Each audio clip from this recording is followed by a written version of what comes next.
Da Letta a Renzi, la staffetta al governo, tra altri impegni e ambizioni di riforme. L'opinione dei cittadini al microfono del videogiornale. Dario Pipparò.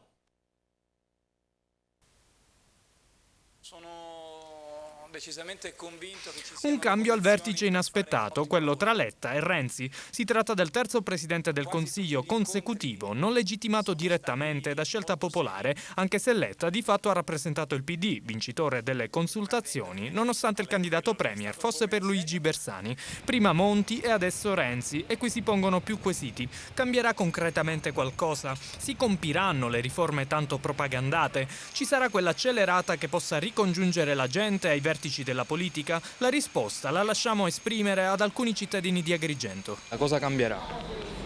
A questo non so, cosa cambierà, non lo so, se ci lo fanno fare. Almeno l'idea che sto là di fare qualcosa, ma non lo so.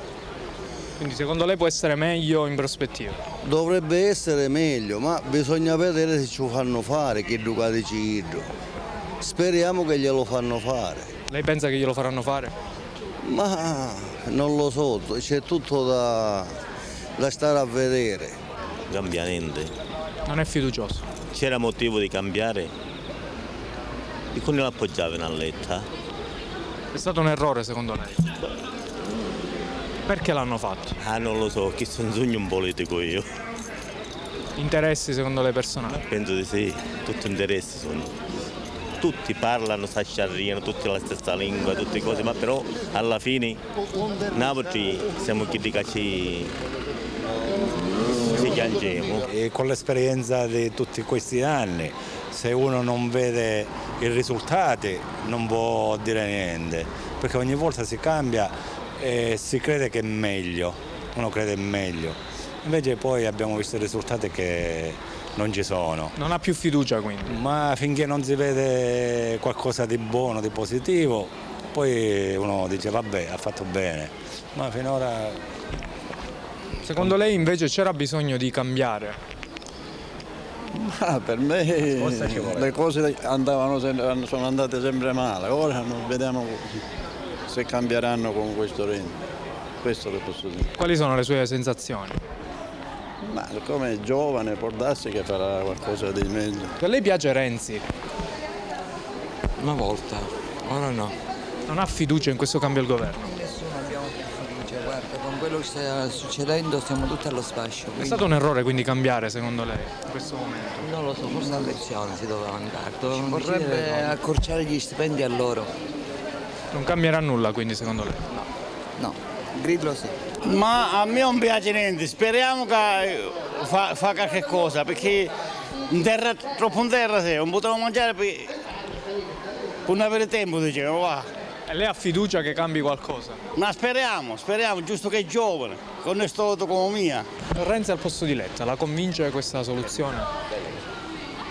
Speriamo bene, che ormai si può solo sperare bene, quindi avere un nuovo impulso, una nuova energia per uscire dallo stallo in cui ci troviamo. Quindi serviva un cambiamento? Speriamo, ripeto, speriamo sia il cambiamento necessario. Lei è fiducioso? No, minimamente sono fiducioso. Per me non cambierà niente rispetto a prima, forse peggio di prima. C'è da osservare e vedere, non ho idea, non riesco a farmi un'idea. Fiduciosa? È stato troppo rapido il cambiamento. Fiduciosa, lo spero, l'alternativa qual è? Renzi mi piace in assoluto, se vogliamo considerare come è arrivato un po' mi dispiace, ecco.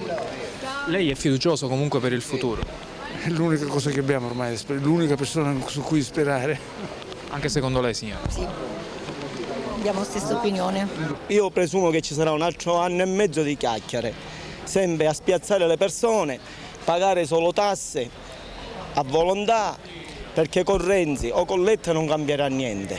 L'unica cosa che deve cambiare, devono cambiare tutti loro, perché ormai noi non ne possiamo più. Guarda, siamo arrivati in una situazione veramente che la vergogna ha un complimento rispetto a quello che ti sto dicendo. Vedere questi porci là dentro, questi miserabili che fanno chiacchiere e che ridono mentre la gente si suicida ogni giorno per strada. Questo di qua dovete guardare, miserabili che siete, che oggi veramente siamo nella vergogna più totale. Siamo rappresentati da un gruppo di persone inutili.